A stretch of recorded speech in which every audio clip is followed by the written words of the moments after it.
Sa mapagpalang umaga po sa ating lahat. Salamat sa Panginoon sapagkat tayo po ay biniyayaan ng Panginoon ng lahat ng kailangan natin sa mga nakaraang araw. Salamat sa Panginoon sapagkat ngayon ay bagong umaga na ating mamamalas ang kapangyarihan at ang habag ng ating Diyos Ama. Tayo po ay manalangin.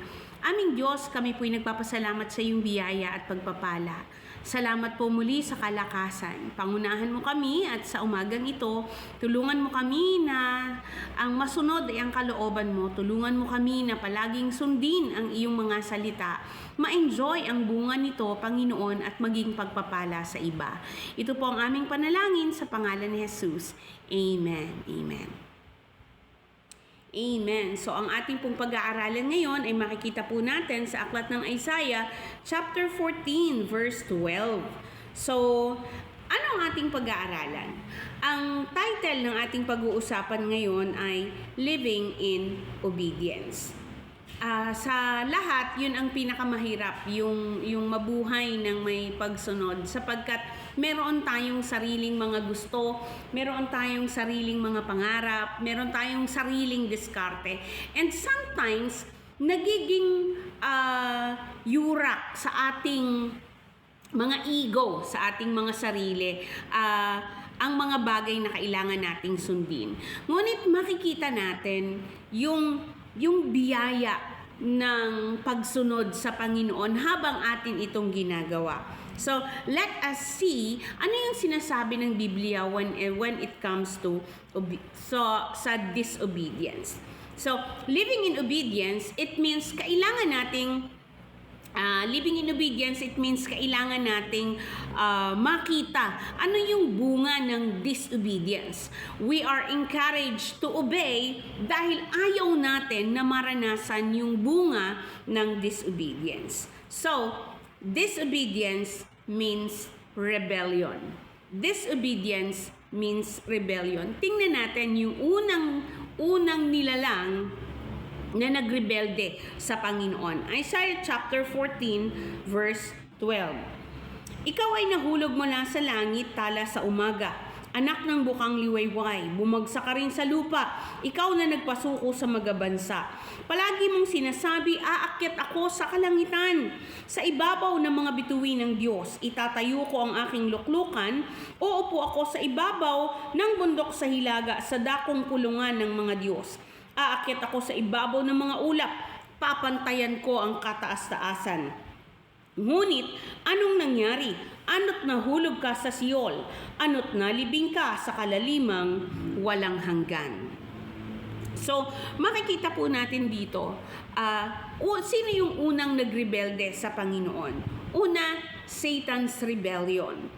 So, again, ang pinag-uusapan natin is about obedience. At makikita natin ano yung kasalungat ng obedience. So, disobedience means rebellion.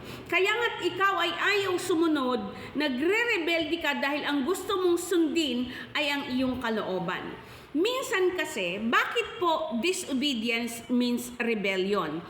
Pagka kasi ikaw ay nagre-rebelde din yung iyong kalooban, pero at least sumunod ka kahit ayaw ng iyong loob, sumunod ka pa rin, eventually, sasabihin sa iyo ng Panginoon at ipaparamdam sa iyo ng Panginoon na tama yung desisyon mo na ikaw ay sumunod. Pero the fact na hindi ka sumunod, so it means you are disobeying, nagiging rebellious ka in a way dahil hindi mo ginugusto yung kalooban ng Panginoon o sinusuway mo ang gusto ng Panginoon. So, look at Satan. Satan's rebellion. Satan's rebellion. So, ang sabi dito, si Satan, lagi niyang ninanais yung self-exaltation. Paano nangyari na yung disobedience ni Satan sa kalooban ng Panginoon ay naging isang rebellion? It's because yung self-exaltation with God. Self-exaltation na gusto niyang pantayan yung equality with God, yung kanyang nais. Taking the glory na supposed to be para sa Panginoon. So, ang sabi dito, papantayan ko ang kataas-taasan, luluklok ako sa ibabaw ng kanyang mga bituin. So, So, makikita natin dito yung desire na hindi niya tinitingnan ang Diyos bilang Diyos. Actually, nalulungkot ako kasi kung tutuusin, kung meron mang nakakakilala sa Panginoon, yun ay si Satan. No? Kasi si Satanas tumira sa piling ng Panginoon, nakita ng kanyang sariling muka, nakita ng kanyang sariling mata, naranasan ng kanyang sariling katawan, gaano karangal, gaano kakapangyarihan ng isang Diyos. And yet, sa aking palagay, hindi niya ganun kakilala ang kanyang Diyos dahil sa laki ng kanyang pagtingin sa kanyang sarili. Pag sinabing God, ito po ay walang kapantay, walang katulad. Kapag ito ay may katulad, hindi na yun God. No, hindi na siya Diyos. Kaya nga sa Diyos, siya ay pinaka. No, wala siyang katulad. And yet, gusto ni Satanas tularan siya. In a way na gusto niyang angkinin yung karangalan na para sa Panginoon. You know what? Sometimes, mga kapatid, mag-ingat tayo. Sometimes naglilingkod tayo sa Panginoon. We are doing our best. Pero nadidisib tayo o nadadaya tayo. We are looking for appreciation. We are waiting for commendation. Alam mo yung sabi ni Satanas, I will exalt my throne, no? So, laging I. The moment na yung paglilingkod mo sa Panginoon ay hinanapan mo ng appreciation mula sa tao at hindi sa Panginoon, inaagaw mo yung glory na dapat ay sa Panginoon, and eventually, baka mauwi yan sa rebellion. Kasi nag-uumpisa yan sa deception nadadaya tayo. So, ini-encourage ko ang bawat isa sa atin, if we are doing something for God, mas mabuti na walang magpuri sa'yo in public. Mas mabuti na kung ikaw ay pupurihin o pasasalamatan ay lihim o kayo na lamang dalawa o kaya in private gawin.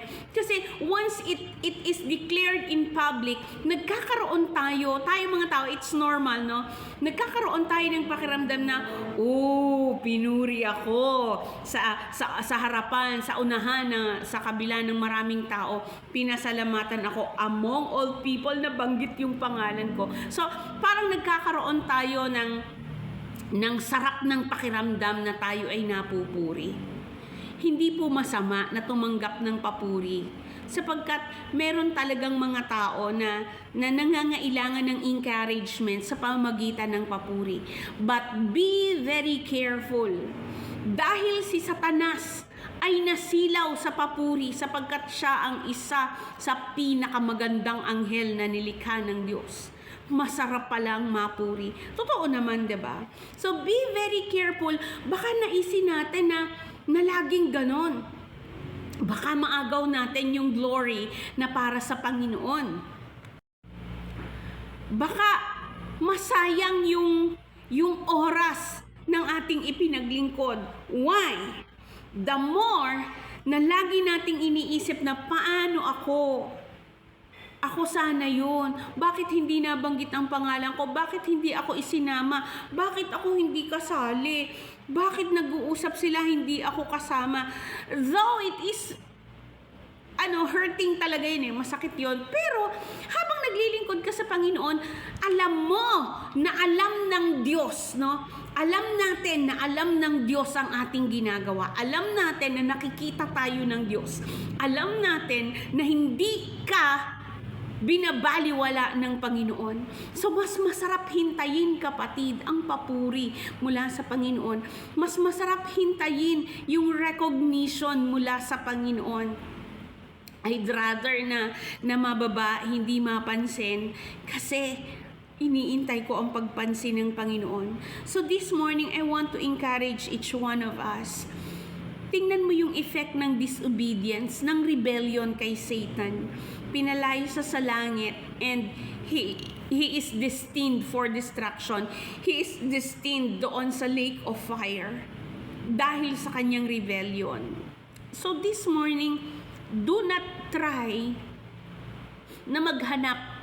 No, wag tayong mapanghanap kay pastor, sa church, sa family, kasi kahit anong ginagawa mo, sa ministry man yan o sa pamilya, kahit anong ginagawa mo, no, yan ay ginagawa natin para sa Panginoon. Kung hindi ka man na-appreciate, hayaan mo na.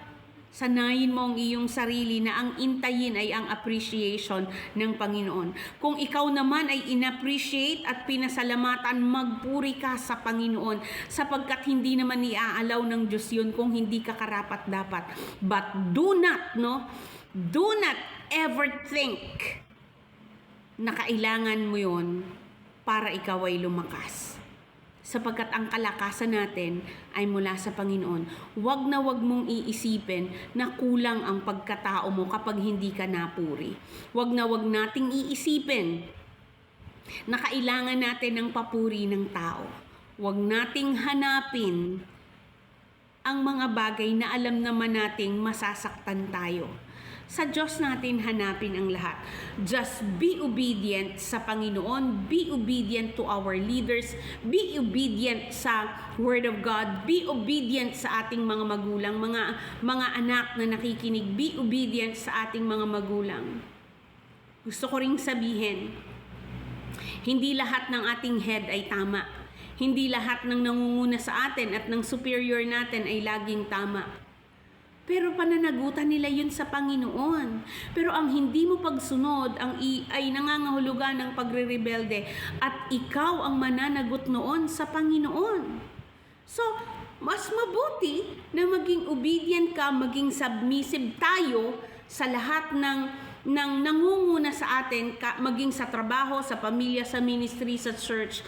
Mas mabuting maging masunurin tayo sapagkat alam natin God is watching us.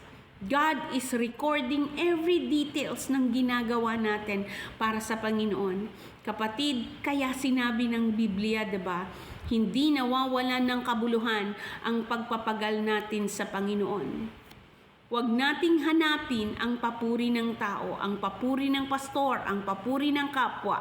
Hanapin natin ay ang recognition mula sa Panginoon. This morning, kung meron tayong pinagtatampuhan dahil hindi tayo na-appreciate, hindi tayo napasalamatan o feeling natin na traidor tayo, hintayin natin ang gagawin ng Panginoon.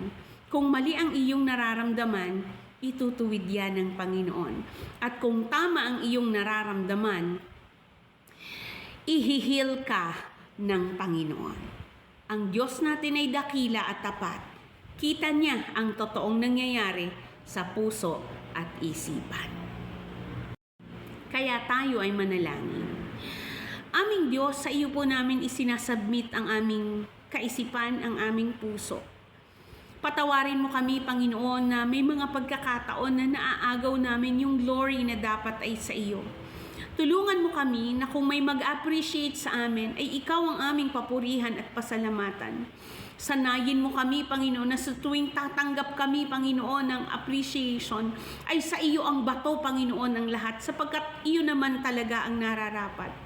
Tulungan mo rin kami na maunawaan at sanayin ang aming sarili na huwag maghanap ng appreciation from other people. Kasi kung hihintayin namin yun, masasaktan kami.